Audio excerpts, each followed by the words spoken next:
वाला चैप्टर कैसा रहा? Good evening. अच्छा था मैम उसमें मुझे रॉन्ग लगा, बाकी तो इजी था टेस्ट। क्वेश्चन डिस्कस कर लिए थे सर के साथ? नो बोला था सर को डिस्कस करने के लिए।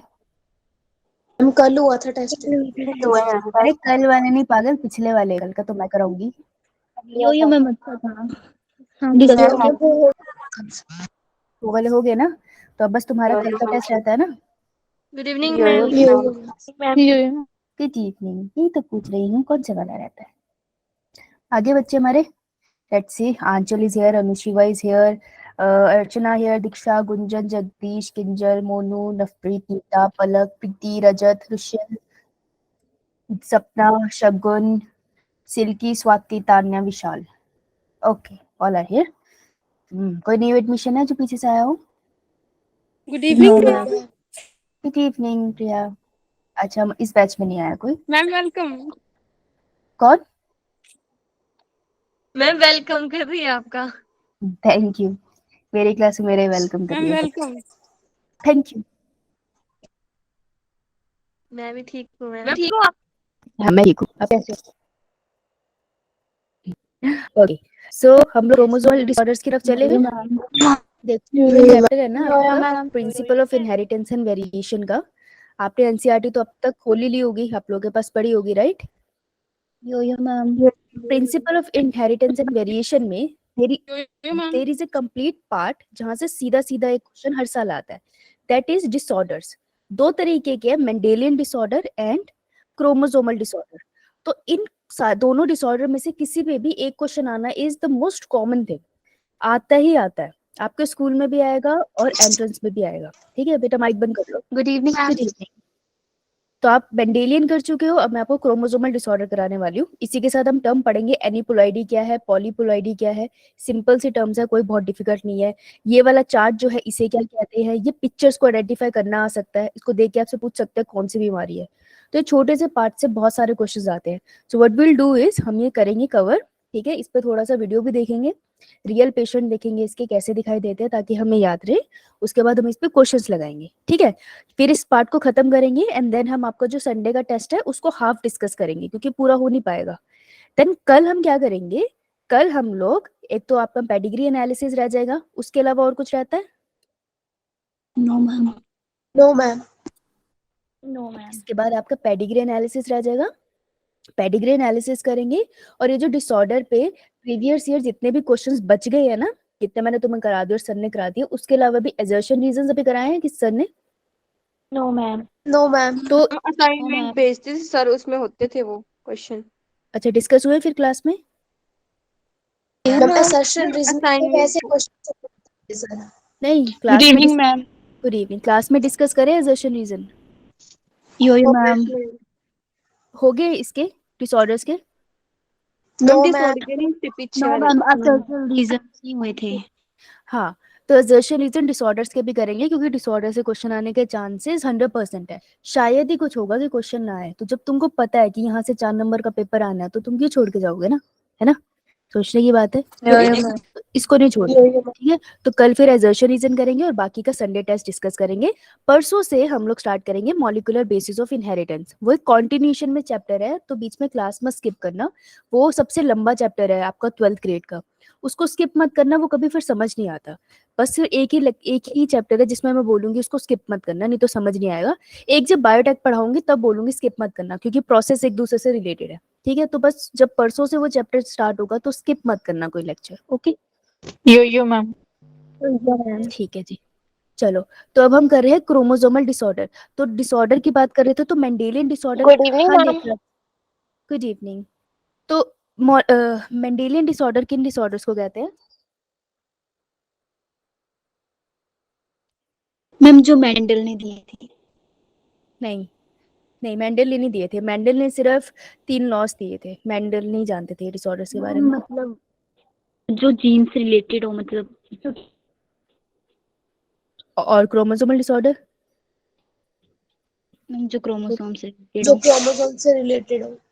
जब भी कोई डिसऑर्डर, जैसे ये क्रोमोसोम है, chromosome is made up of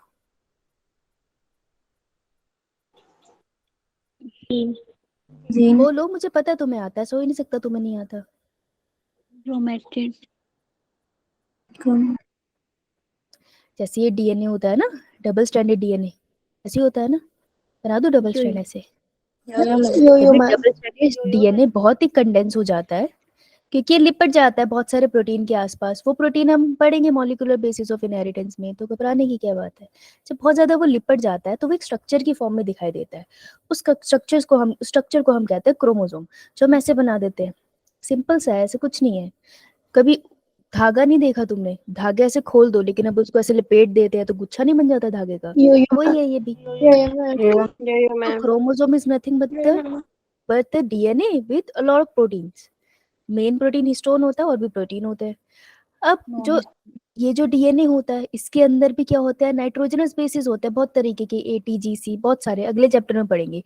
तो कोई भी एक सेगमेंट जो पर्टिकुलर प्रोटीन के लिए कोड करे, कोई पर्टिकुलर प्रोटीन बना रहा है एंड कोई हमारी बॉडी को फीचर दे रहा है, जैसे मेरे हेयर को कलर दे रहा है, मैं कह दूंगी यार ये एक जीन है, वन जीन है ना। तो जो डीएनए क्रोमोसोम होता है वो डीएनए से ही बना होता है और उसके अलग अलग पार्ट अलग अलग काम करते हैं। जो काम वो करते हैं, वो काम करने वाले पार्ट को हम एक जीन कह देते हैं। लेट्स से ये मेरे स्किन को कलर देता है, ठीक है, तो मैं इसको कहूंगी सेकंड जीन। लेट्स से ये वाला जो पार्ट है बड़ा भी हो सकता है छोटा भी हो सकता है ना, लेट्स से ये क्या करता है, मेरे को हाइट देता है, तो मैं कहूंगी ये है मेरा थर्ड जीन। एक क्रोमोसोम में एक जीन भी हो सकता है, बहुत से भी हो सकते हैं, कुछ भी हो सकता है ना। तो क्रोमोसोम के अंदर जीन होते हैं। अगर किसी वजह से म्यूटेशन हो गई, कुछ गड़बड़ी हो गई और कोई जीन काम करना बंद कर गया, तो जब भी जीन काम करना बंद करता है, छोटी वाली चीज काम करना बंद कर जाए, तो हम ऐसे डिसऑर्डर को कहते हैं मेंडेलियन डिसऑर्डर। ठीक है, तो मेंडेलियन डिसऑर्डर्स क्या होते हैं, बहुत सिंपल है। मेंडेलियन डिसऑर्डर मेंडल ने नहीं दिए थे, मेंडल के लॉ को फॉलो करते हैं वो ऑर्डर। जब भी हम मेंडेलियन डिसऑर्डर को पढ़ते हैं ना, तो मोनोहाइब्रिड डाइहाइब्रिड क्रॉसेस को हम उसके ऊपर लगा सकते हैं स्टडी करने के लिए। तुमको इस डिटेल में नहीं जाना, तुम्हें क्या याद रखना है कि Mendelian disorder are the ones in which gene is affected, जिसमें जीन पे इफेक्ट पड़ गया। तो क्रोमोसोमल डिसऑर्डर का सिंपली मतलब है कि क्रोमोसोम पे इफेक्ट हुआ है। हो सकता है, तुम्हें पता है ह्यूमन में दो क्रोमोसोम एक साथ होते हैं ना, पेयर ऑफ क्रोमोसोम होता है। Yes ma'am. दो की जगह तीन का पेयर बन गया, दो की जगह तीन का पेयर बन गया, या फिर दो की जगह एक का पेयर बन गया, मतलब पेयर ही नहीं बन पाया, एक ही क्रोमोसोम रह गया, या फिर क्रोमोसोम टूट फूट गया, तब हम कहेंगे ये डिसऑर्डर है क्रोमोसोमल डिसऑर्डर, जब इफेक्ट किस पे पड़ा हुआ है, पूरे क्रोमोसोम पे। ठीक है, तो chromosomal disorder means effect on chromosome. Clear? Yo ma'am. ठीक है, लिख लिया ये? यो मैम। ओके, नाउ हमारा ऑब्जेक्टिव क्रोमोसोमल डिसऑर्डर पढ़ने का और पीवाईक्यू लगाएंगे जितने होंगे हमसे। ओके, आओ। सो अब देखो, जो जेनेटिक म्यूटेशन होती है उसके साथ दो टर्म है, पॉलीपोलॉइडी एंड एनीपोलॉइडी। इसको घबराने की दिक्कत बात नहीं है, क्योंकि पॉलीपोलॉइडी की सिर्फ डेफिनेशन है, तुम्हें बताने के लिए, ये आती नहीं है सच। एनीपोलॉइडी है जो हम पढ़ेंगे और वो तुमको ये क्लास खत्म होने तक ही याद हो जाएगी बहुत अच्छे से। ठीक है, पॉली से क्या समझते हो, पॉली मतलब कम या ज्यादा? मैनी। ज्यादा मैनी। ठीक है, तो हम मर रहे हैं क्रोमोसोमल डिसऑर्डर, पॉली मतलब मैनी, यानी कि ऐसे वाले डिसऑर्डर जिस केस में क्रोमोसोम अपने नंबर से ज्यादा आ जाए। क्या मतलब है इसका? अगर मैं ये जो पॉलीपोलॉइडी है, सबसे पहले तो ये आपको किस में देखने को मिलती है? ये आपको प्लांट्स में देखने को मिलती है। हाँ नीता बोलो। गलती से हो गई। कोई ना। तो अच्छा बताओ, ह्यूमन में कितने क्रोमोसोम है? मैम 46 होते हैं 46 क्रोमोसोम्स। पहले तो सबसे पहले क्लियर कर लेते हैं, पहले सबसे पहले क्लियर कर लो क्रोमोसोम का नंबर एग्जैक्टली। अगर मैं 1 2 3 4 करके पूछूं, द नंबर इज 46। अगर मैं 46 क्रोमोसोम पेयर में पूछूं, जोड़े में, दैट इज 23। पहले तो यही क्लियर कर लो, ठीक है। अब हमारे केस में ना एक आध क्रोमोसोम ऊपर नीचे हो सकता है जिससे बीमारियां हो जाए, राइट। इसमें भी 44 होते हैं हमारे ऑटोजोम्स। और सेक्स क्रोमोसोम कितने होते हैं? Ma'am 1 pair. 45 and 46 is sex chromosome ना। यो 6 क्रोमोसोम। देखो मैं उसको खोल के लिखूं, अगर मैं पेयर में लिखूंगी तो मैं लिखूंगी 22 पेयर है जो मेरे वो क्या है, ऑटोसोम। सेक्स क्रोमोसोम, ऑटोसोम, और वन पेयर मेरा क्या है? ओलोसोम, ऑलोसोम, एलोसोम और सेक्स क्रोमोसोम, राइट? मैम। दोनों वर्ड यूज कर सकते हो। नहीं, अब देखो, ऐसी कोई म्यूटेशन हो जाए कि एक सेल में 23 पेयर की जगह डबल पेयर कर दो उसका, यानी कि 46 का पेयर कर दो। अगर एक सेल में 23 पेयर की जगह 46 पेयर ऑफ क्रोमोसोम आ जाए तो हम ऐसी वाली कंडीशन को बोलेंगे पॉलीप्लॉइडी। ह्यूमन के केस में पॉलीप्लॉइडी नहीं होती है, ये होती है प्लांट्स के केस में। तो प्लांट्स में बहुत म्यूटेशंस होती हैं। तो जब भी set of chromosome he double हो जाए, लेट्स अज्यूम कि कोई प्लांट है, उसके पास क्रोमोसोम का सेट है, उसके पास क्रोमोसोम है 100, उसमें ऐसी म्यूटेशन होगी कि उसके एक सेल में क्रोमोसोम का नंबर हो गया 200, तो हम कहेंगे उसमें हो गया पॉलीप्लॉइडी। समझ आई बात? तो देखो, यही बात यहाँ लिखी है, having more than 2 set of a chromosome. ठीक है, 2 का सेट हो गया क्रोमोसोम का, due to failure of chromosome to separate. अब देखो, क्रोमोसोम का नंबर एकदम से डबल हो जाना, दैट इज पॉलीप्लॉइडी, और ये प्लांट्स में होंगी। इतनी बात क्लियर? यो मैम, ये वाले पॉइंट लिख लिए जो मैंने लिखा है यहाँ पे। यो मैम। ठीक है, अभी रुकते हैं, अभी छोड़ो, आगे मत पढ़ना, इधर आते हैं। अब एनिप्लॉइडी क्या होती है? एनिप्लॉइडी का क्या मतलब है? पहले तो ये ह्यूमन के अंदर मिलेगी, ठीक है? तो इसमें क्या होते हैं, एक्स्ट्रा एक क्रोमोसोम आ जाए या फिर कोई एक क्रोमोसोम चला जाए, यानी कि मैं बोलूं मेरे पास थे टोटल नंबर 22 का पेयर था ना, 23 का पेयर था, सॉरी, 23 का पेयर की जगह मेरे पास अब बस 22 रह गए हैं, एक माइनस हो गया ना। या मैं कहूँ 23 की जगह मेरे पास 24 हो गए हैं, यानी कि एक ऐड हो गया ना। तो जनरली एक आध क्रोमोसोम ऐड हो जाए या डिलीट हो जाए, उसे हम कहते हैं एनिप्लॉइडी। ठीक है, यो मैम।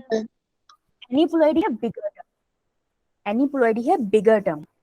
ठीक है, अब एनिप्लॉइडी के अंदर डिफरेंट टर्म्स आती है। जैसे मैंने बोला, ध्यान से सुनना, ये बात बड़ी इंपॉर्टेंट है। मैंने बोला दिस इज अ गर्ल, क्या नाम रखे इसका?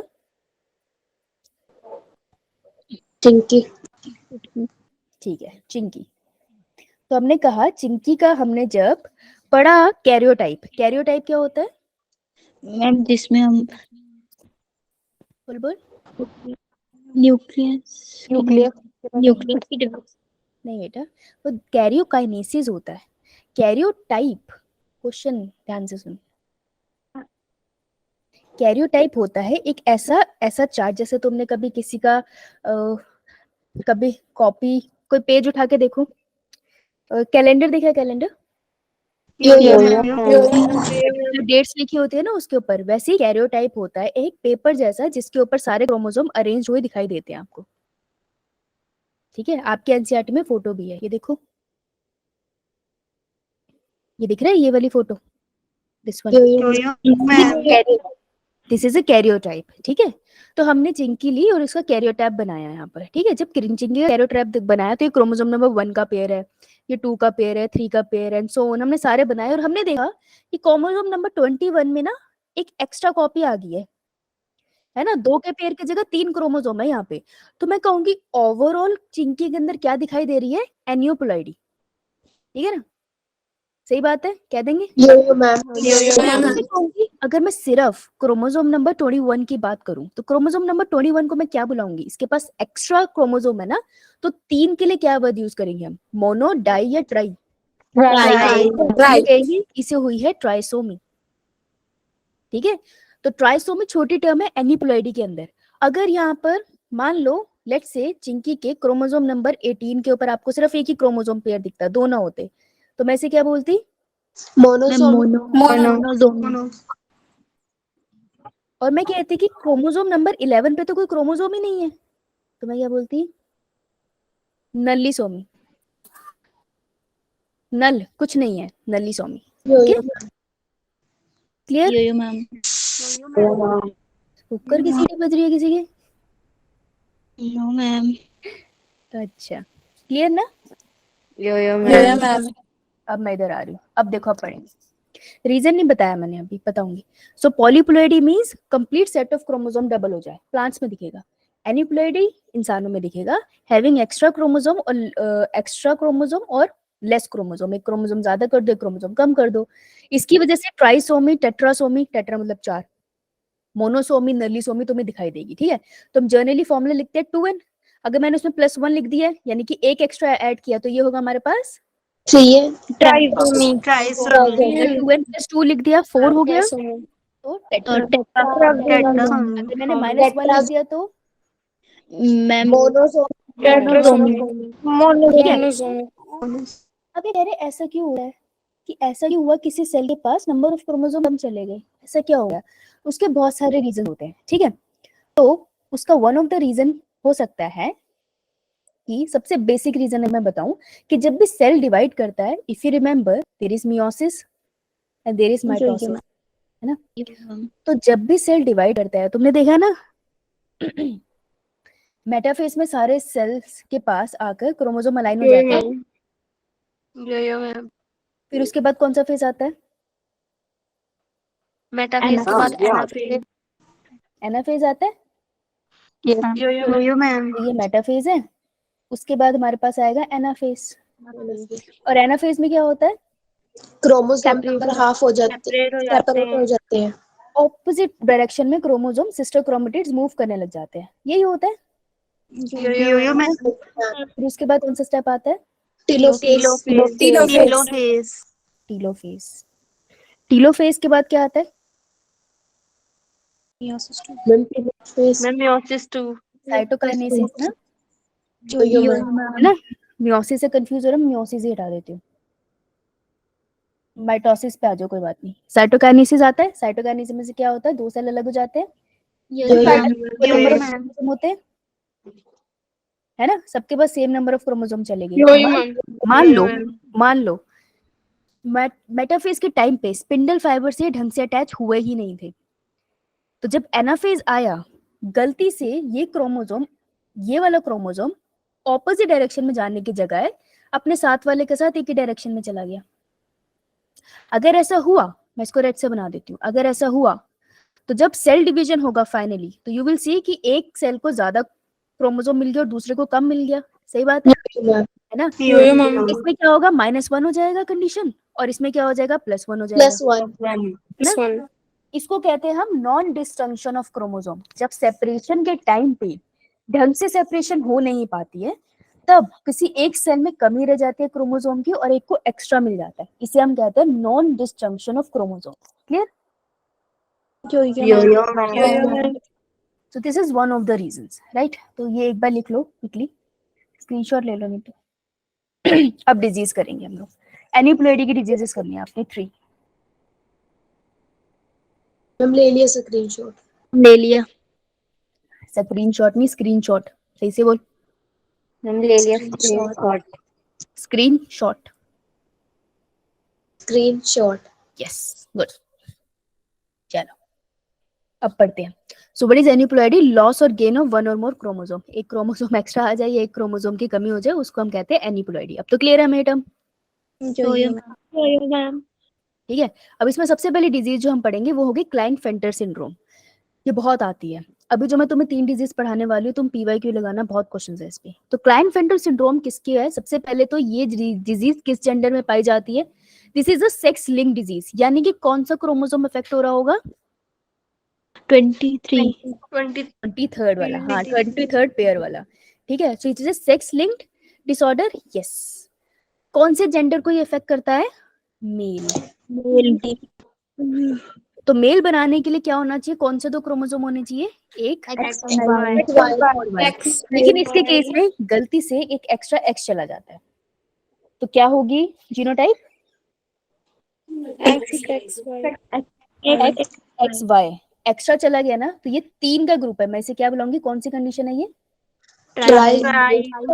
Trisomy, yes. अब देखो, एक्स और वाई होता तो वाई अपने आप को अच्छे से एक्सप्रेस कर देता, लेकिन एक्स्ट्रा एक्स भी आ गया है, तो अब इसमें फीमेल कैरेक्टर भी दिखने लग जाते हैं, ये दिक्कत हो जाती है। तो this type of a person show gynaecomastic condition. Gynaecologist कौन होते हैं? Gynaecologist female doctor. हाँ, सो समथिंग फीमेल रिलेटेड ना। तो gynaecomastic mastia condition mean female character दिखना, ठीक है। Appearance of female characters, clear. तो देखो जेंडर तो मेल ही है, इसका, क्योंकि y है इसके पास, लेकिन 2x भी तो है ना, तो वो भी तो डोमिनेट करने की कोशिश कर रहे हैं ना। तो गनाइकोमेस्टिक कंडीशन किस में दिखती है, ये नीट का क्वेश्चन है। Okay, yo ma'am. Is it a trisomy, monosomy, nullisomy, ये नीट का क्वेश्चन है। और क्या रहता है क्रोमोसोम का arrangement, this is a NEET question. Genotype पूछ लेते हैं। Klinefelter syndrome is a sex related disorder, ये भी नीट का क्वेश्चन है। तो एक ही स्लाइड में 4 नीट के क्वेश्चन है। ठीक है, यो मैम। आगे चलो। यो मैम। पिक्चर देखते हैं तो थोड़ा ज्यादा अच्छे से समझ आएगा। गनाइकोमेस्ट्रिया का मतलब क्या होता है कि देखो ये नॉर्मल मेल है, ये वो मेल है जिसको क्या हो रखा है, क्लाइनफेल्टर सिंड्रोम। तो इसमें आप देख सकते हो कि मेल के केस में ब्रेस्ट की एनलार्जमेंट की जरूरत नहीं है, क्योंकि फीमेल के केस में ब्रेस्ट एनलार्जमेंट क्यों होती है, बिकॉज एक्सपेक्टेड है ना नेचर से कि फीमेल भी एक्सपेक्टेड है ना। यो मेरे को तो बोलने कि फीमेल बेबी को फीड करेगी, लेकिन मेल के केस में नहीं है ये, उनके मेमोरी ग्लैंड डेवलप नहीं होते, तो मेमोरी ग्लैंड डेवलप नहीं होते इसमें, ठीक है, ये फीड नहीं कर सकते, लेकिन एनलार्जमेंट हो जाती है ब्रेस्ट की। उसके अलावा these male are sterile, sterile मतलब इनफर्टाइल, इनफर्टाइल है ये।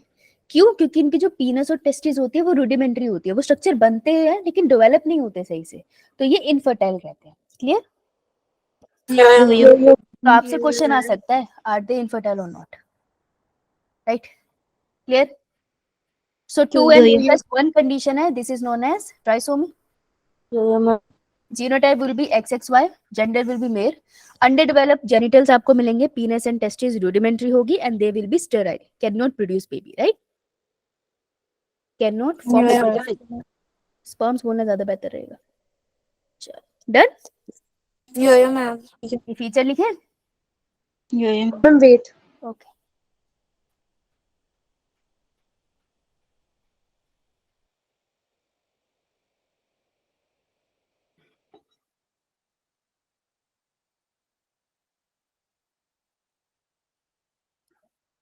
ओके, बोर तो नहीं हो गए? ऑलराइट,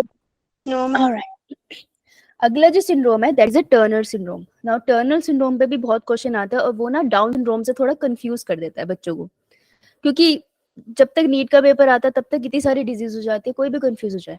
तो टर्नर सिंड्रोम आप कैसे याद करोगे कि टर्न बैक, तो जब भी हम पीछे जाते हैं, हम एक कदम पीछे ले लेते हैं ना, जैसे मैं आगे जा रही हूँ, मैं सडनली तुम्हें बोलूँ टर्न बैक, तो तुम पीछे होके आ जाओ, तो एक कदम पीछे लोगे ना। तो टर्नल सिंड्रोम को याद करना एक कदम पीछे लेने से, यानी -1 कर देना। तो 2n-1 ये कंडीशन कैसी होगी? मोनोसोमी। मोनोसोमी। इसमें क्या होता है, ये कंडीशन किसको इफेक्ट करती है, ये फीमेल को इफेक्ट करती है। तो फीमेल के पास फीमेल बनने के लिए कौन से 2 क्रोमोसोम जाने चाहिए? लेकिन उसके पास चला जाता है X, और बस एक ही X जाता है, तो ये O का मतलब होता है नो अदर सेक्स,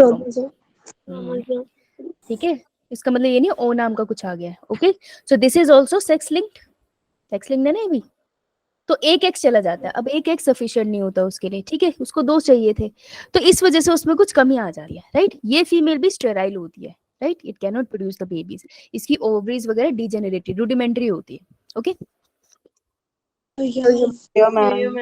कितना लिखा आपने? यो मैम। अगर नीट डिफिकल्ट तरीके से पूछेगा ना, तो वो आपसे इस भाषा में पूछेगा, 2n-1 represent which of the following condition. तो याद रखना, टर्न बैक किया था तो एक माइनस किया था, और एक मेल को एक्स्ट्रा एक्स दे दिया था तो एक प्लस कर लिया था, भूलना मत। अब देखो, इसका हर चीज का ना कैरेक्टरिस्टिक फीचर होते हैं, कैसे आप पहचानोगे। तो दिस इज अ बेबी जिसको टर्नल सिंड्रोम है। तो टर्नल सिंड्रोम में आपको जो नेक होती है वो वेब्ड दिखाई देती है, मतलब जैसे अगर मैं बैठी हूँ तो आप देख सकते हो मेरे फेस से मेरी नेक डिस्टेंस पे है ना, आपको डिस्टेंस दिखाई दे रहा होगा यहाँ पे, है ना? लेकिन इस कंडीशन में ना वो इतनी ज्यादा ज्वाइंट होती है कि हम उसको कहते हैं वेब्ड है, मतलब एकदम चिपकी हुई है उससे। तो this is one of the symptom कि आप बता सकते हो कि शायद बेबी को टर्नर सिंड्रोम। ठीक, देखो अभी बंद होगा अपने आप, हो गया, पता था मुझे, जब ये ऐसा करता है फिर बंद हो जाता है। मुझे ढूंढना पड़ेगा, 1 मिनट। स्कूल में क्या चल रहा है आप लोगों के? मैम ये चैप्टर टर्मिनेशन कौन सा? मैम 6 चैप्टर 8th चैप्टर कहा किसी ने मुझे? मैम 6 चैप्टर का टर्मिनेशन चला होने वाला है। टेस्ट वेस्ट हो रहे हैं कोई? नो मैम मैम मैम हो रहा है। हो रहे हैं, ठीक है। अब मैं तुम्हें लास्ट कराऊंगी डाउन सिंड्रोम, फिर थोड़ा सा एनसीईआरटी से देख के इसकी वीडियो देखेंगे, ठीक है? Down syndrome is a question जो आपको कभी ना कभी किसी भी ग्रेड में पक्का पूछा जाएगा। Down syndrome is very common और इसके लिए अवेयरनेस कम है, तो मुझे लगता है इस वजह से ज्यादा डाउन सिंड्रोम पे क्वेश्चन आते हैं, इसलिए सबको पता होना चाहिए। सबसे पहला, इससे पहले मैंने जितने कराए तुम्हें, कितने डिजीज कराई अभी तक? दोनों की दोनों सेक्स लिंक थी। डाउन सिंड्रोम सेक्स लिंक नहीं है, ठीक है? So it is an autosomal chromosomal disorder. Autosomal मतलब ऑटोसोम क्रोमोसोम में है, यानी कि 22 पेयर में से किसी में गड़बड़ी है, ठीक है? कौन से क्रोमोसोम में गड़बड़ी है? 2 and 1, 21। तो 21 क्रोमोसोम में जब क्या हो जाती है? ट्राइसोमी, यानी कि ये क्रोमोसोम नंबर 21 है, यहाँ पे 2 का पेयर है ना, मैं एक और लगा देती हूँ। तो 21 क्रोमोसोम में एक एक्स्ट्रा आ गया जिसे हम कहेंगे ट्राइसोमी, तब हम कहेंगे इस इंडिविजुअल को क्या हो गया है? Down syndrome right. लिखो इसे। बार बार वो पूछते हैं ट्राइसोमी है, मोनोसोमी है, नलीसोमी है, वो बार बार पूछते हैं कौन से क्रोमोसोम पे है या ये सेक्स लिंक है या नहीं। तो तीनों का आंसर मिल गया। मैम राइट, आगे जा रही हूँ। सेक्स लिंक और ऑटोसोमल तो तुम समझ गए हो। तो देखो डाउन सिंड्रोम में क्या होता है, सबसे पहली चीज, पीछे जो 2 मैंने तुम्हें कराए, क्या उसमें इंडिविजुअल फर्टाइल थे, स्टेराइल थे? डाउन सिंड्रोम वाले फर्टाइल हैं, they can produce babies. Okay, they have the down syndrome female और मेल दोनों में उसके। यस, ये सेक्स लिंक नहीं है ना, तो वो किसी में भी हो सकता है, ठीक है? Yes ma'am. ये फर्टाइल है, पहली चीज सबसे इंपॉर्टेंट। इनमें मेंटल रिटार्डेशन होता है, लेकिन एक्सटेंट अलग अलग होता है, ठीक है? तो डिफरेंट एक्सटेंट में मेंटल, कोई बहुत मेंटली रिटार्डेड होता है, कोई इतना नॉर्मल है कि कैफेज भी रन करते हैं। तो यू विल सी पीपल, जैसे आप ट्रैवल वगैरह करोगे, यू विल सी कि डाउन सिंड्रोम है तो वो एकदम नॉर्मल लाइफ जी रहे हैं, उनकी अपनी जॉब है, कैफेज रन करते हैं, या मैम जो ये बच्चे मतलब प्रोड्यूस करेंगे वो डाउन सिंड्रोम होंगे, मतलब उनके बच्चे? तो डिपेंड करता है कि है तो रिसेसिव डिसऑर्डर है, राइट? तो हो सकता है कोई कैरियर हो, पॉसिबिलिटी है। हो भी सकता है बच्चों को डिजीज हो, पर हो सकता है सिर्फ कैरियर ही हो, है ना? हो सकता है ना Down syndrome person marry another person जिसको डाउन सिंड्रोम ना हो, then there is a possibility कि बच्चे कैरियर ही निकले ना। तो डिपेंड करता है, राइट? तो मेंटल रिटार्डेशन है इनमें, राइट? पहली वाली डिजीज में नहीं थी। इनका जो कैरियोटाइप है वो दिखाया है, that extra copy of chromosome number 21। तो दिस इज एन एनिप्लॉइडी, हम इसे कहते हैं ना एनिप्लॉइडी, क्रोमोसोम एक्स्ट्रा आना। कौन सी वाली एनिप्लॉइडी है? Trisomy, right? तो इसका कैरियोटाइप आपको दिखाया भी गया है, तो मैं दिखाना चाहूंगी। ये देखो, इस वाले को अपने एनसीईआरटी में देखो, डाउन सिंड्रोम का ही दिया, ढूंढ के बताना कहाँ पर है। ये नहीं, क्रोमोसोम नंबर कौन सा क्रोमोसोम है जहाँ पे आपको ट्रिपल दिख रहे हैं?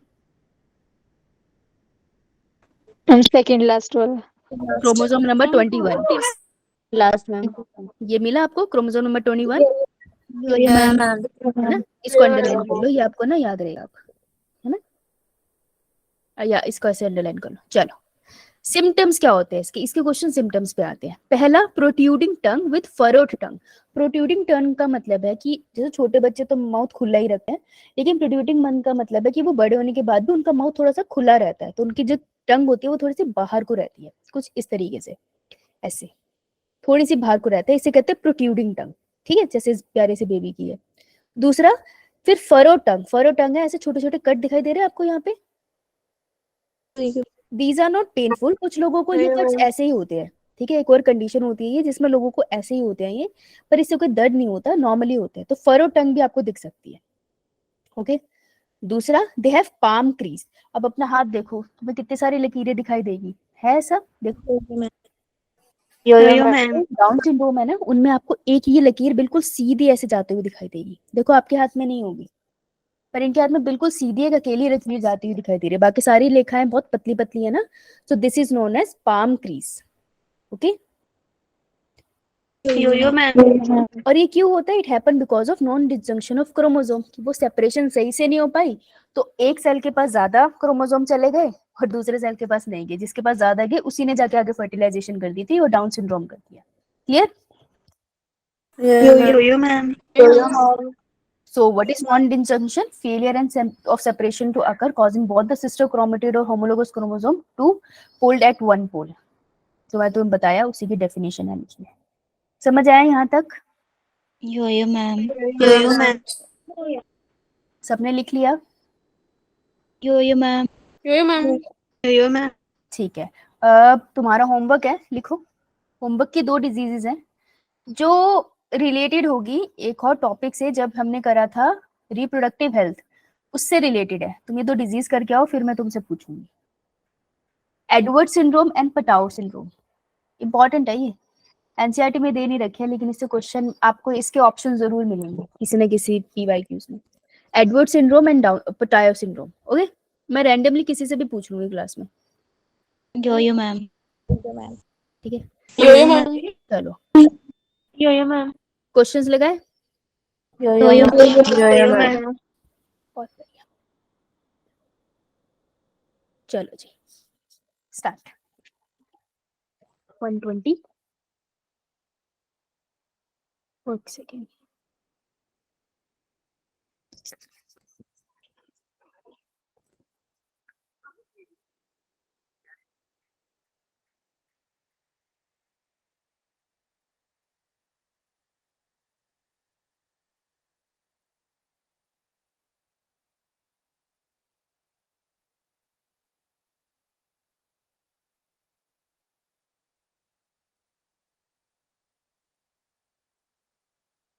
देखो इसमें जो हिंट है वर्ड का, विच यू कैन सी, एक सेकेंड, ये मिनट। हेलो हेलो,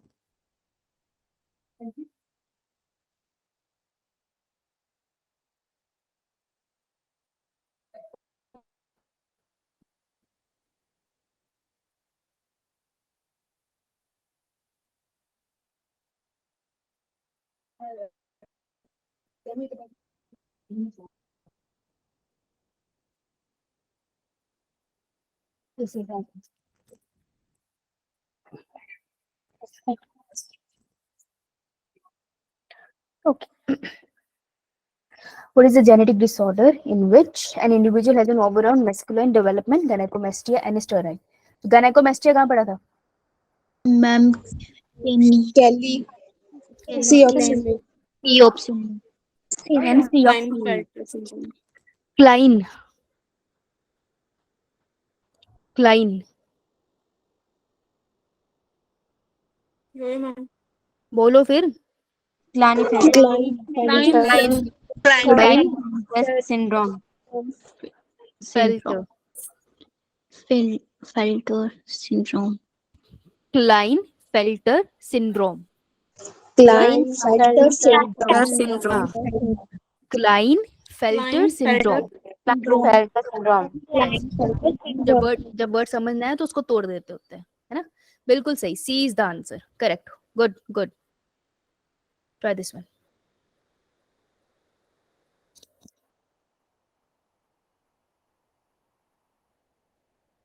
ऐसा क्वेश्चन ना कभी भी सोच के मत करके आना, ऐसा क्वेश्चन बना के करके आना, ये गलत होते हैं सोचने से, ये मेरा एक्सपीरियंस है।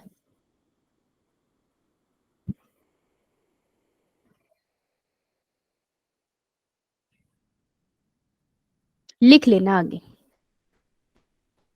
A woman has a X-linked condition on one of her X chromosome. एक लेडी के पास 2 X क्रोमोसोम होने वाले हैं, जिसमें से एक में डिफेक्ट है। अब ये क्रोमोसोम वो किसको दे सकती है, ये सवाल है। ध्यान से देखोगे तुम, ध्यान से देखोगे यार, आंसर तो तुम ग्रुप में करते हो ना, क्या हो गया? इतने सालों की भी नहीं मैं गई थी।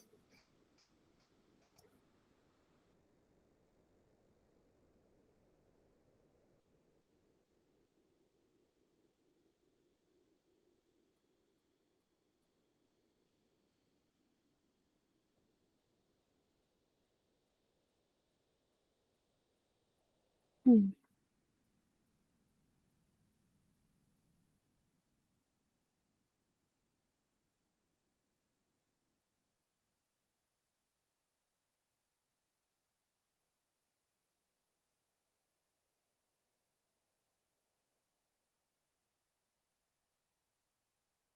हम्म। आंसर नहीं लिखे मुझे, मैम कर दिए। कर दिए? शो क्यों नहीं हो रहा?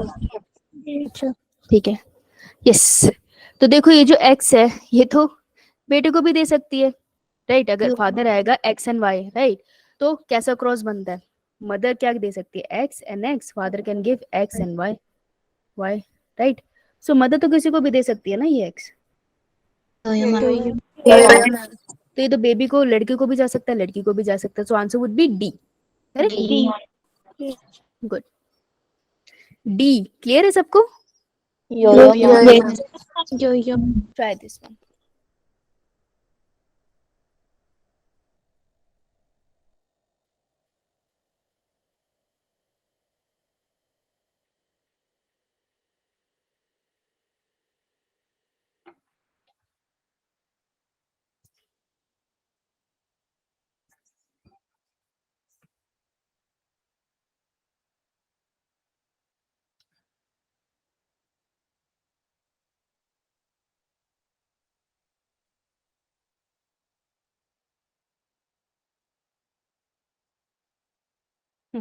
ओके, एक होता क्वालिटी, किसी चीज की क्वालिटी कैसे, कपड़ा देखते हैं ना हम, उसकी क्वालिटी कैसे है, अच्छी क्वालिटी का है या नहीं। एक होता है क्वांटिटी, क्वांटिटी का मतलब होता है अमाउंट, है?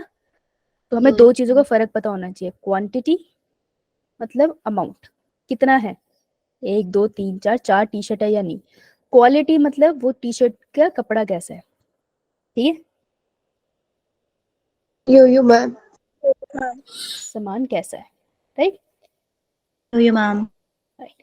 So thalassemia and sickle cell anemia are caused due to problem of in globin molecule synthesis. दोनों केसेस में ग्लोबिन मॉलिक्यूल जो होता है हीमोग्लोबिन का, उसमें कुछ गड़बड़ी होती है। सिलेक्ट द करेक्ट स्टेटमेंट ढूंढना है आपको, ठीक है? Both are due to quantitative, क्या दोनों के दोनों क्वांटिटी की डिफेक्ट है? No ma'am. कौन सा वाला है जो क्वांटिटी का है और कौन सा है क्वालिटी का है? मैम क्वेश्चन रिपीट करना। सिकल सेल एनीमिया में क्या होता है? मैम जो हमारे हाथ खड़े करो, हाथ खड़े करो, हाथ। Raise your hand, raise your hand, raise your hand. Vishal बताओ। मैम जो हीमोग्लोबिन मतलब हमारे रेड ब्लड सेल्स होते हैं उनकी शेप की होती है वो सिकल सेल की तरह हो जाती है। होता क्या है उसमें ऐसा? मैम जो हमारे अमाइनो एसिड्स होता है 6 नंबर पे उस पे विलाइन आ जाता है। वेलाइन आ जाता है ग्लूटामिक एसिड की जगह, है ना? गैग से मैम। गूक हो जाता है, राइट? कूल। यो मैम। तो हीमोग्लोबिन का जो बेसिकली स्ट्रक्चर है वो उसमें डिफेक्ट आ जाता है, राइट? Yo ma'am. और थैलेसीमिया में क्या होता है? Raise your hand. हाँ विशाल। पारुल। मैम जो बीटा चेन होती है हमारे वो कम्प्लीटली डेवलप नहीं होती। हाँ, तो क्वांटिटी में फर्क आया ना, यो मैम। राइट? तो thalassaemia is a quantitative defect, लेकिन sickle cell anaemia is a quality का डिफेक्ट, है ना? क्वांटिटी में कोई फर्क नहीं आता, ग्लोबिन की चेन तो बनती है पर चेन की क्वालिटी अलग होगी। पहले दूसरे टाइप की थी, ग्लूटामिक एसिड वाली थी, अब वेलिन वाली है, तो क्वालिटी का फर्क हो गया। तो sickle cell anaemia is a qualitative ना, while thalassemia is quantitative। ये बात समझ आई? यो तो ये कह रहे both are due to quantitative defect, तो ये बात सही है? No ma'am. No. Thalassemia is due to less synthesis of globin molecule, ऐसा होता है? No ma'am. No ma'am. किसका क्या होता है फिर थैलेसीमिया में?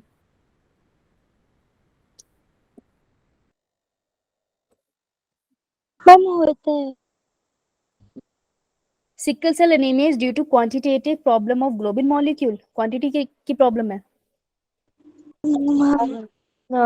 Both are due to qualitative defect in globin protein chain. Yo ma'am. Both are qualitative defect या quantitative? Answer is B. B. ठीक है, क्वालिटी का मतलब है कि अमीनो एसिड चेंज हो गया लेकिन अभी भी चेन तो पूरी बन रही है ना, तो क्वालिटी का फर्क आ गया।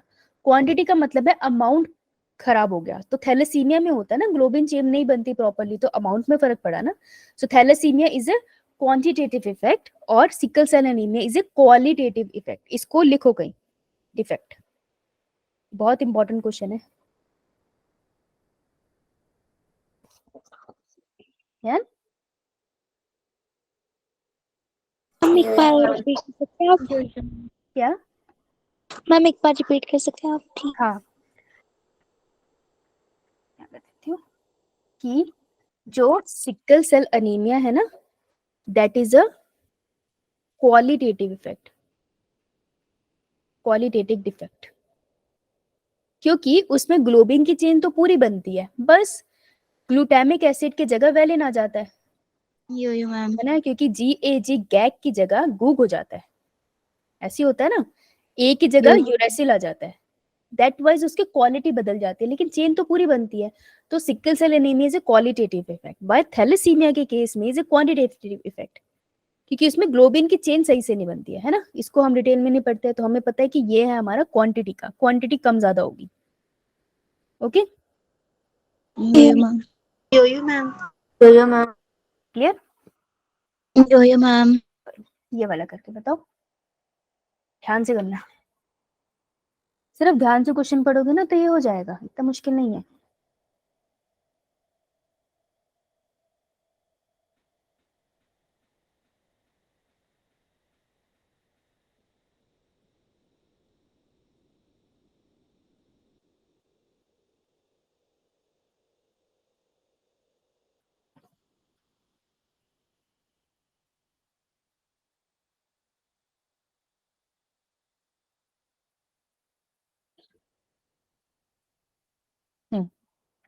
डिजीज कॉज बाय ऑटोसोमल, तो ऑटोसोमल होगी ये, ठीक है।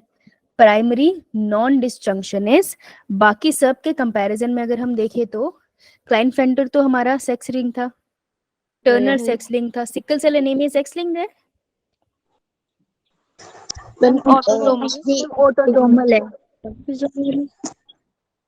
ऑटोसोमल है। नॉन डिसजंक्शन से हुआ है, मैम ऑटोसोमल है। Non disjunction is a chromosomal disorder ना, ये तो मेंडेलियन है, तो ये भी नहीं हो सकता। सो answer would be D, down. Syndrome. चलो ट्राई दिस वन, ये बना के करना,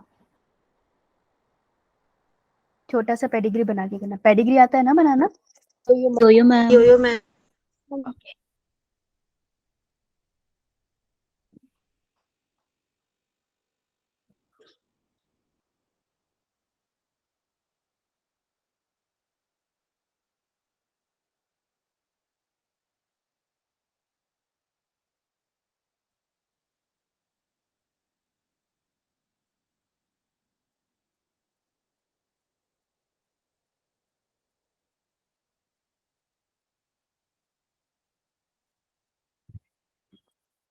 थोड़ा मदद कर देती हूँ।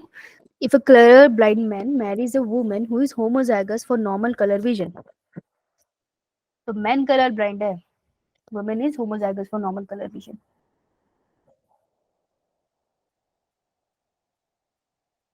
करो करो,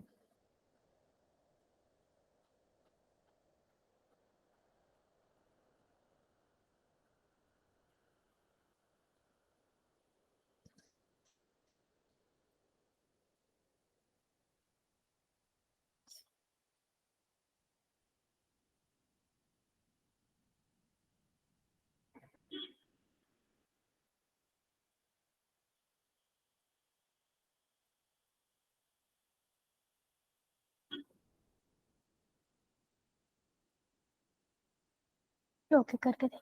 If a color blind man marries a woman, तो कलर ब्रांड मैन है, और ये जो सिंबल होता है कलर ब्रांड के, किसके ऊपर तो एक्स पे या वाई पे?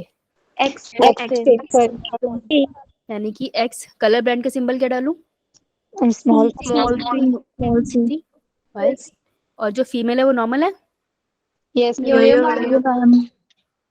मैरी कर देते हैं इनको, तो हम इनका बना देते हैं अपना पुनीत स्क्वायर, सी बनाते हैं yo ma'am. X C Y X N X सही है, yo ma'am X C X C X X X X Y X Y. The probability of their sum being color blind is Zero. Zero इसलिए 0.75 कैसे आ गया फिर? Ma'am कहा ना मैंने ये क्वेश्चन, ये एक ही थी. तो ये वाले क्वेश्चंस हमेशा बना के लिखने हैं, ठीक है, खुद से बना के करने हैं. ये देखने में कुछ और लगते हैं. सारे लड़के तो बच गए ना, right? Good. So answer would be 0. Try this one.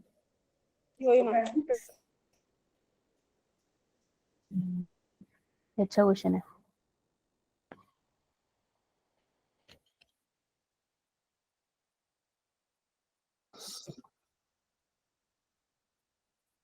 और है अभी. आज पहले ही खत्म करते हैं.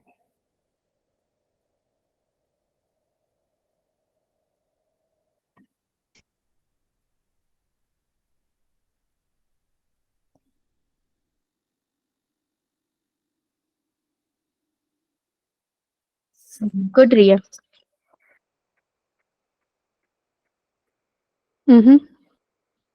जब भी ऐसा क्वेश्चन आएगा स्टेटमेंट वाला, उसको सॉल्व कैसे करते हैं? ऊपर ही पहले पहले ऊपर करेक्ट वाले देखते इसको देखते हैं सबसे पहले देखते हैं उसने पूछा क्या. उसने पूछा करेक्ट, फिर हम इन स्टेटमेंट्स को ऊपर ही सॉल्व करते हैं, right? So haemophilia is a sex linked recessive disorder. तोड़ तोड़ के पढ़ना. हीमोफीलिया सेक्स लिंक्ड है? मैम. क्या ये रिसेसिव है? सारी जानलेवा डिजीजेस रिसेसिव ही है. Down syndrome is due to aneuploidy है? Ma'am. Phenylketonuria is an autosomal disease है? यो रिसेसिव है? Yes, ma'am. मेंडेलियन डिसऑर्डर है? Ma'am. जीन डिसऑर्डर लिखा ना यहाँ, तो सही है. इसे तोड़ के पढ़ना. Sickle cell anaemia X linked है? No ma'am. हमने पीछे ही पढ़ा था वो जीन के बारे में. तो मेरे को जो करेक्ट स्टेटमेंट मिली है 1 2 3, तो 1 2 3 सही है. That is answer would B B. ठीक है नीता. 4 गलत होगा. ओके तो ऐसे सॉल्व करोगे तो इजी सॉल्व हो जाएगा, नहीं करोगे तो लंबा काम पड़ेगा. Try this one.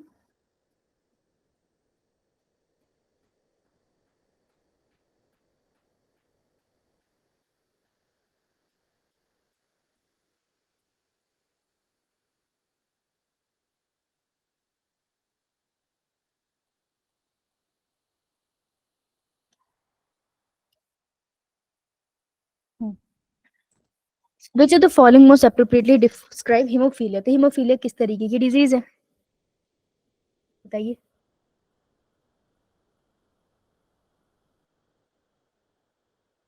Is hemophilia is X-linked? Yo ma'am It is recessive also, right? So answer would be D. Good. Yo ma'am ये बताओ. ध्यान से करना. Turn back.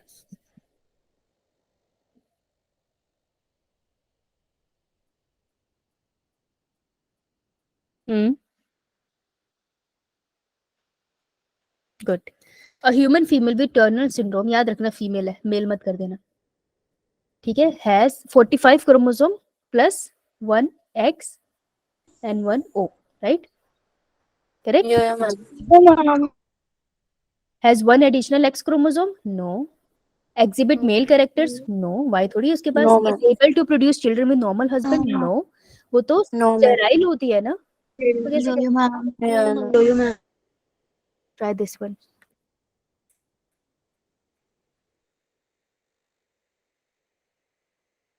बना के करना ही है.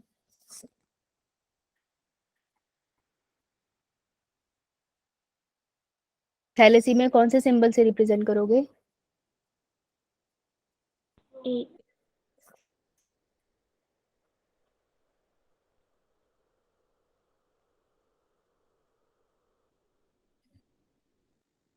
Capital A small A?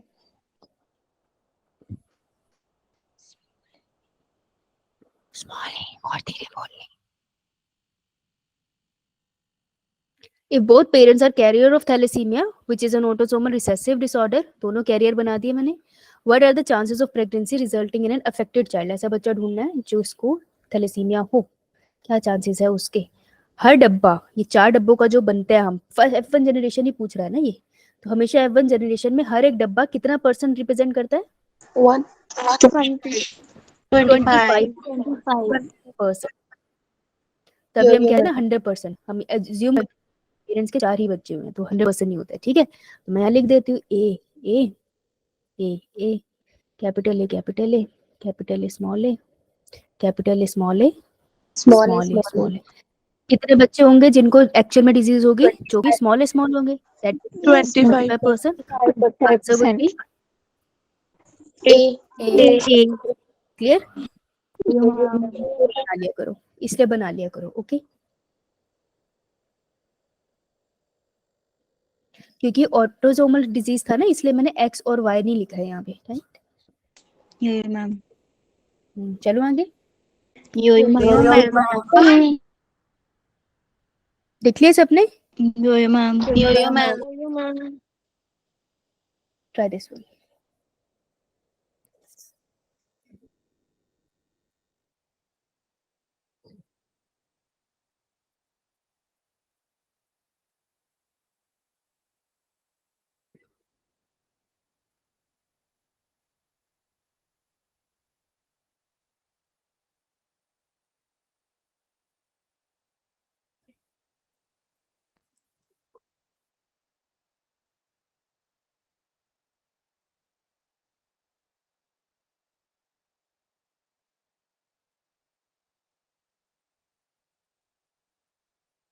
Okay, Down syndrome in human is due to 3x chromosomes, 3 copies of 21 chromosome ना? यो 21 क्रोमोसोम देख के एक्साइटेड मत हो जाना, क्वेश्चन को ध्यान से पढ़ लेना, ठीक है? Right, answer would be B. मोनोसोमी नहीं होती है तो ट्राइसोमी होती है, और 2 वाई क्रोमोसोम्स भी नहीं आते, right? Now sickle cell anaemia is, ये जरा ध्यान से करना, ये तुमने करा होगा। सिकल सेल एनीमिया भी बहुत क्वेश्चन आते हैं। I think this must be the last one. ध्यान से पढ़ना। सिकल सेल एनीमिया तुम्हारे स्कूल में भी आएगा शॉर्ट नोट की तरह, या फिर डिजीज में डिफरेंस लिखने के लिए आएगा, आपको वहां पे ढंग से लिखना पड़ेगा।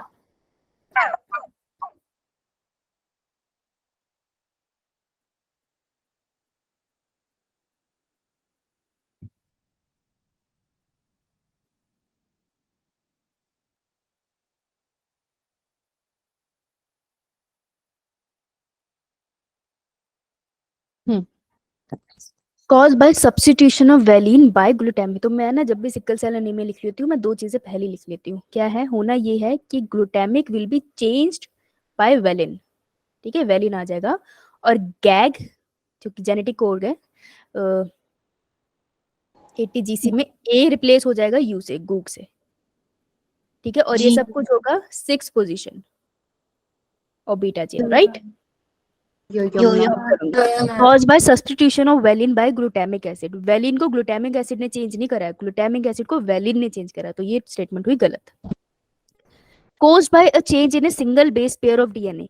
तो सिंगल बेस पेयर चेंज तो हुआ है बेटा, माइक बंद कर लो, कि एडेनिन चेंज हो गया यूरेसिल से, सिंगल बेस पेयर चेंज हुआ, तो ये स्टेटमेंट सही हो सकती है। Characterised by elongated sickle like RBCs with a nucleus। Mature RBC में न्यूक्लियस नहीं होता, so this is wrong. And autosomal link dominant trait, dominant नहीं है, ये रिसेसिव है, right? So answer would be B. जब भी मैं सिकल सेल देखती हूँ, मैं गैग से गूग, ग्लूटामिक से वेलिन पहले लिख लेती हूँ, और 6 पोजीशन। मोस्टली 3 इन्फॉर्मेशन से मेरे क्वेश्चन निकल जाते हैं, इसके अभी तक तो निकलते आ रहे हैं, तो तुम भी लिख सकते हो ट्रिक की तरह, लिख लो वहीं पे, ओके? अब मैं तुमको फटाफट एक बार एनसीईआरटी दिखा दूं। लेट्स सी जो हमने पढ़ा है वो हमें यहाँ पे कवर होता है या नहीं। तुम्हारे टाइम जितने पढ़ाऊँ 6 मिनट में, लेट्स सी होता है या नहीं। ओके, सबको दिख रही है स्क्रीन? थक तो नहीं गई? देखो, the chromosomal disorder on the other hand are caused due to absence or excess or abnormal arrangement of one or more chromosome। वो क्या बोल रहा है, क्रोमोसोमल डिसऑर्डर कब हुए, या तो एब्सेंट हो क्रोमोसोम, या फिर एक्सेस आ जाए, 2 से ज्यादा का पेयर आ गया, या फिर कोई अब एबनॉर्मल अरेंजमेंट हो उसकी, तुम्हारी किस्मत अच्छी है, तुम्हें एबनॉर्मल अरेंजमेंट के बारे में नहीं पढ़ना है, ठीक है। एक या एक से ज्यादा क्रोमोसोम की, तो हम उन्हें क्रोमोसोमल डिसऑर्डर कहते हैं। तुम्हें 2-3 ही पढ़ने, तो तुम बच गए। ये डेफिनेशन अच्छी है, ये पूछी जा सकती है, इसे अंडरलाइन कर लो। नाउ फेलियर, अब ये रीजन पूछ रहे हैं कि रीजन क्या है इसका, तो ये रीजन बता रहा है तुम्हें, यहाँ पर लिख लो साइड में। Failure of segregation of chromatid, sister chromatid का ड्यूरिंग सेल डिवीजन, जब वो नहीं हो पाता है, इसलिए किसी के पास क्रोमोसोम एक्स्ट्रा चला जाता है, किसी के पास नहीं जाता, इसको हम कह देंगे भाई एनिप्लॉइडी हो गई, ठीक है। एनिप्लॉइडी तो हमने लिख भी रखा है। अब ये फॉर एग्जांपल तुमको यहाँ पे बीच में दे रहे हैं, बाद में भी डिस्कस करेंगे कि डाउन सिंड्रोम में देखो एक एक्स्ट्रा कॉपी क्रोमोसोम नंबर 21 की आ जाती है, और टर्नल सिंड्रोम में एक एक्स्ट्रा एक्स क्रोमोसोम रह जाता है, मतलब सिर्फ एक एक्स क्रोमोसोम आता है, right. Yo-yo, ma'am. The failure of cytokinesis after telophase stage of cell division result in an increase of a whole set of chromosome in an organism, and this phenomenon is called polyploidy. Polyploidy आपको generally plant में देखने को मिलती है, जब आपके पास पूरा set of chromosome दूसरे सेल के पास चला जाए, राइट। तो ये प्लांट में है, इसकी बस डेफिनेशन बहुत है, तो तुम इसके यहाँ से यहाँ तक कर लो, इतना बहुत, इससे ज्यादा नहीं पूछेंगे। The total number of chromosome in normal human cell is 46 number है, और पेयर कितना है, इसमें से 22 पेयर जो है वो ऑटोसोम्स का है, और एक पेयर है जिसको हम कहते हैं sex chromosome.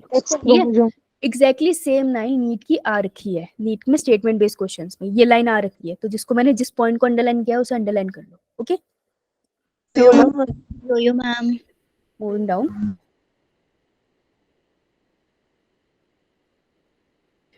sometime though rarely either an additional copy of chromosome may be included in an individual, कभी कभार एक क्रोमोसोम एक्स्ट्रा आ गया या फिर एक क्रोमोसोम कमी रह गई, ठीक है, तो हम उन्हीं कंडीशन को डिफाइन कर रहे हैं। ये कह रहे हैं कि ट्राइसोमी तब होगी जब एक्स्ट्रा क्रोमोसोम आएगा या कम होगा, मैम जब जब आएगा। Extra chromosome. और मोनोसोमी कब होगा, जब एक क्रोमोसोम डिलीट हो जाएगा। ये इन्होंने डेफिनेशन लिख रखी है मोनोसोमी एंड ट्राइसोमी की। Such a situation lead to a very serious consequences in the individual. Down syndrome, Turner syndrome and Klinefelter syndromes are chromosomal disorder. तो आपसे पहला क्वेश्चन यही पूछ लेंगे which of the following is not a chromosomal disorder, और इसमें आपको सिकल सेल एनीमिया डाल देंगे, तो इस लाइन को अंडरलाइन कर लेना। वैसे तो तुम समझ गए हो, फिर भी कर लेना, कभी कभार वह लेखा लग जाए। नाउ डाउन सिंड्रोम देखो, दे लेट्स सी ये कितना बताते हैं इसके बारे में, है ना, अभी है टाइम। जस्ट अ सेकंड, अरे अरे अरे खा है। So the cause of this genetic disorder, ये जेनेटिक डिसऑर्डर ही है, is the presence of an additional copy of chromosome number 21। इसी को हम कहते हैं ट्राइसोमी। किसने सबसे पहले डिस्कवर किया था, लॉन्गडन, डाउन ने ही डिस्कवर किया था, इसलिए इसको डाउन सिंड्रोम कहते हैं।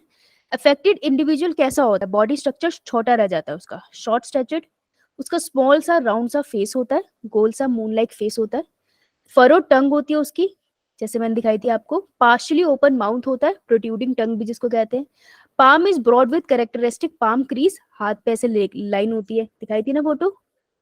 There will be development of mental development is retarded, mental retardation होती है, फिजिकली थोड़े वीक होते हैं, एंड साइकोमोटर एक्टिविटी भी उनकी रिटार्डेड होती है। साइकोमोटर मतलब जैसे वो कुछ सोच रहे हैं और फिजिकली रिस्पॉन्स दे रहे हैं, वो थोड़ा वीक होता है। फॉर एग्जाम्पल अगर बाहर बहुत सैड कंडीशन है तो जल्दी से प्रिसीव नहीं कर पाते कि वो बाहर बहुत सैड कंडीशन है उसके आसपास, पर उसको पता नहीं कि वो किस तरीके से बिहेव करे। जैसे बहुत जगह सैड हो तो आप सब चुप हो जाते हो ना, उस एरिया में बोलते नहीं हो ज्यादा, लेकिन डाउन सिंड्रोम है ना, तो वो समझ नहीं पाता कि साइकोलॉजिकली जो उसको समझ आ रहा है उसको वो फिजिकली कैसे एक्सप्रेस करे, तो एक्सप्रेस सही से नहीं कर पाते वो कभी कभार, ठीक है। मैम देखो ये डाउन सिंड्रोम है, इसकी पिक्चर लेबल होने के लिए आ सकती है, लिखा है यहाँ पे फ्लैट बैक विद हेड। देखो हर पिक्चर के साथ एक्सप्रेशन अलग है। Flat back with of head, head का जो बैक है वो थोड़ा फ्लैट होगा, हमारा से राउंड सा है ना, इनका फ्लैट होगा। मैंने loop on the finger tip, finger tip पे बहुत से लूप्स दिखेंगे आपको, पाम क्रीज दिखाई देगी, ब्रॉड फ्लैट फेस होगा इनका, बिग एंड रिंकल टंग होगी, तो टंग होगी बिग भी होगी, उसके ऊपर रिंकल्स भी लगे होंगे। कोजेनिटल हार्ट डिसीजेस, पैदा होने से ही दिल की कुछ बीमारियां हो सकती है, और डाउन सिंड्रोम का 21 क्रोमोसोम पे ट्राइसोमी भी दिख रही है, राइट। ठीक है, इसे देख के बताओ जो पिक्चर लेफ्ट साइड पे दिख रही है, मेल को देख के कौन सी बीमारी लग रही है? Ma'am Klinefelter syndrome. टॉल है फेमिनाइज कैरेक्टर के साथ और फीमेल छोटी है हाइट में लेकिन अंडर डेवलप फीमेल कैरेक्टर है। कौन सी बीमारी लग रही है इसे? फीमेल को होती थी मैम टर्नर सिंड्रोम। क्या दोनों फर्टाइल है या स्टेराइल है? स्टेराइल। गुड, चलो कोई ना, नेक्स्ट में एक बार और पढ़ा दूंगी, कल फिर क्वेश्चंस लगाएंगे। किसी को कोई डाउट? चलो कल मिलते हैं फिर, bye, take care. Bye ma'am, thank you ma'am. Thank you, bye बच्चा, ma'am bye ma'am bye bye, thank you ma'am. Bye ma'am. Bye bye.